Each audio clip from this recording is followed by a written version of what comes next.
Dan Larson here, and I'm at the photo booth for a 6-inch Boba Fett Royal Rumble featuring the 2013 Hasbro Black Series, I don't know which year this came out, bootleg knockoff Hasbro Black Series. This is I'm only including this because I know so many people have opted for this, and I probably would have gotten some questions about it. 2015 Kyoto Revoltech, 2015 Bandai model kit, and 2016 Metacom Mafex. It's a great opportunity to see all 5 figures together and see how they match up against one another. I also have a Photobooth figure. Here he's non-posable, he has no articulation, plus he's also like 8 inches tall, so I'm not including him. He's statue, not figure. He doesn't really fit what the rest of these people have going for them. First off, we're going to talk size proportions.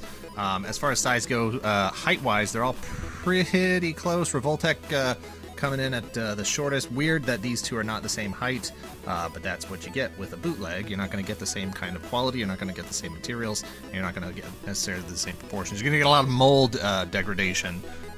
Not your edges aren't as crisp, but smallest here, beefy linebacker Bandai model kit here is the biggest.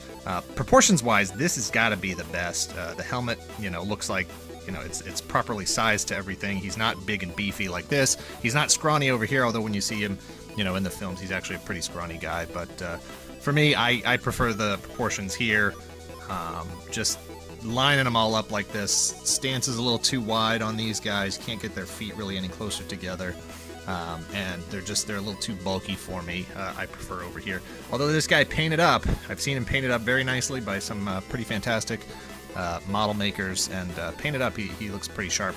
But I think even if I had that skill, I still think the proportions for me would be spot on over here. Sculpt wise, they're all pretty well sculpted, and you're going to get a range from really, really soft, lacking detail, to really, really sharp and really, really, really crisp and sharp on the Mafex over here.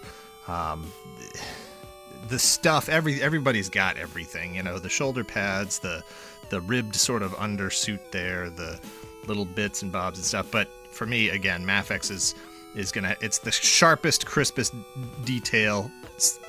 Revoltech is right there in second place. But for me personally, I prefer the details over here on the Mafex. Also, but before I go any further, let me just say that we have done videos, and you should check all those out if you want some more in-depth breakdown of each of these. We've done a comparison video with the two of these. We've done versus with, we did a 4 minutes video of the Revoltech, which also had the Black Series in it. We did a versus video between the Black Series and the Bandai model kit. And then just very recently we did a versus between the Black Series and the Mafex. So you can see how those all stack up against each other when pitted against each other like that. But in terms of paint, obviously the Bandai model kit is going to be last. I chose to go completely unpainted on this, not only because I'm personally not going to paint it myself. I don't want to ruin a $30 model kit or whatever it was. I haven't practiced, don't have any experience, so I'm just leaving it as is. Plus, this is an even playing field. This is exactly how anybody who would be buying it, this is what you would get right out of the box. So I don't think it would be fair to compare, a either terrible paint job on my behalf or a really excellent paint job to what comes. This is how they come out of the box. No alterations, no changes, no improvements, no modifications. So least amount of paint obviously is going to be here. The rest of these are all kind of in the middle range here. I'm sure there's be some debate between Revoltech and Mafex, but again, for my money, Mafex has the most detailed paint, the nicest mix of sort of the matte and gloss finishes, and the most amount and most accurate battle damage to the armor, and just all the little details of the rockets and stuff like that. Accessories, it's all pretty close. Black Series has his rifle and his pistol. Of course, the knockoff is going to have the same 2 weapons. The knockoff weapons are not as good. Again, when you talk mold degradation, or copied from a copy, they probably, somebody probably snuck a regular figure out of the factory, made some casts of it, and then you get some degradation there. So the details are not as sharp. Again, check out our comparison video to see those a little bit more detailed. But the details are not as sharp here, and the paint is not applied as well. Revoltech, you're gonna get a stand, I guess, is what this is. Some flight peg thing. I'm not really sure what to do with it. I took it out of the box and I basically just put it in my accessories bin and haven't touched it since. I never use it for anything. But he's also got his rifle, just like the Black Series and the knockoff. And where this figure really proves its superiority, here's his pistol, just like the others, is multiple hand sets. He's got his 2 fists, he's got 2 trigger fingers, and then he also has 2 open hands for just a fantastic range of expression and character coming out of that particular Fett. Combined, well, we'll get to the articulation in a bit. Bandai model kit here has a stand. He's also got his rifle, a trigger finger hand that can be swapped out for his fists, and then what I assume is, this would be your barrel holding hand when he's got his pistol here too, which has a little bit of detail even though it's unpainted, but more not quite as much as Revoltech, but more than Black Series and the knockoff. And then Mafex over here, of course, also has a stand. I'm going to tuck that behind him here. And then he's got his blaster with a trigger finger hand, and then 2 open hands, and then also his pistol. Tuck that right in there. So in terms of quantity of accessories, Revoltech comes with the most stuff. Best stand is over here with the Bandai Black Series, Bandai model kit. But it's almost a wash as far as accessories are concerned. But just for quantity and character and expression, Revoltech is going to be the best on that. Although Mafex is right there, and so is the Bandai model kit. For articulation, let me get all this stuff out of the way here. For articulation, you are not going to beat Revoltech. All of them. Bandai is actually second place here with Mafex is pretty close too. Black Series and the knockoff, it's not even close. Their pouches here prevent their legs, from swinging up to any degree. There's a trick where you can rotate the belt to the side, but it doesn't really look good when you do that. And again, like I said, you can't really close his legs together there. They also have different hips, and that's one of the ways you tell the bootleg apart from the original.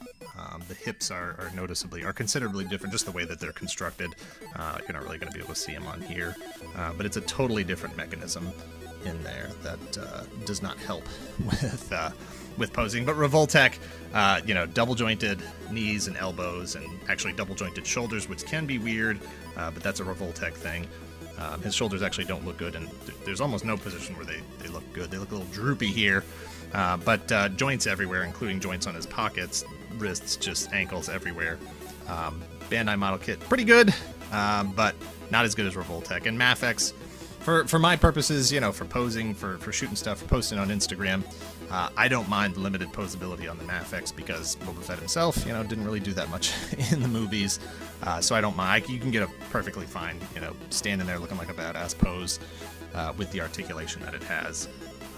But for actual getting him in crazy poses that you've never seen him in, really pushing the limits of what you can do with it, it's Revoltech all the way. Durability, it's going to be the Black Series and the knockoff. These 2 imports, they're a little touchy, really delicate pieces. These rangefinders just feel like they could snap right off. The gizmos on his gauntlets here just feel like they could pop right off. And then, of course, the model kit it's a model kit. It might be able to take a beating, but a little bit of handling, I should say. But his hose here, it's snapped. It snapped right off from the connector. And I've barely moved the thing. I put it together, I put it on my shelf, took some pictures, and that was it. And it snapped, after like 5 or 6 uses. For availability, right now, it's probably going to be, unfortunately, the knockoff or the model kit. You can still get the Mafex. As of this video, November 2016, the Mafex figure is brand new, so you should still be able to find that. The longer any of these figures are out, except for probably the model kit, the more likely they are to be knocked off.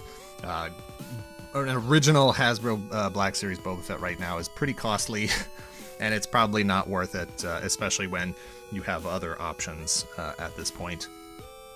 But that's something to factor in with all of the things.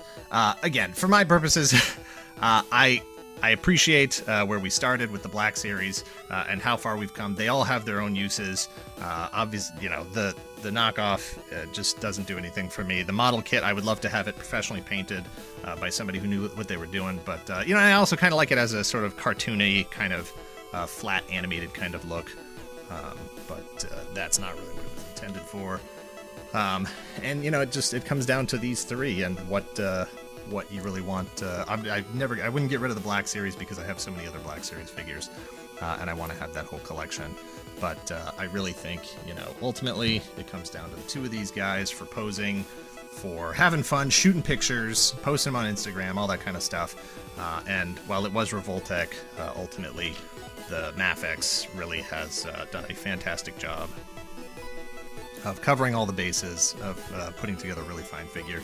And later this year, hopefully it was supposed to be out in November, but it's probably going to be another month or two, the Return of the Jedi version will hit, and we'll see how that one stacks up. Different paint job, different belt, different gun, different gauntlets, and I assume everything else is going to be the same. Anyway, thanks for watching. Please give this video a like, make sure you subscribe, and let me know in the comments which Fetts you have, and which is your favorite. Later.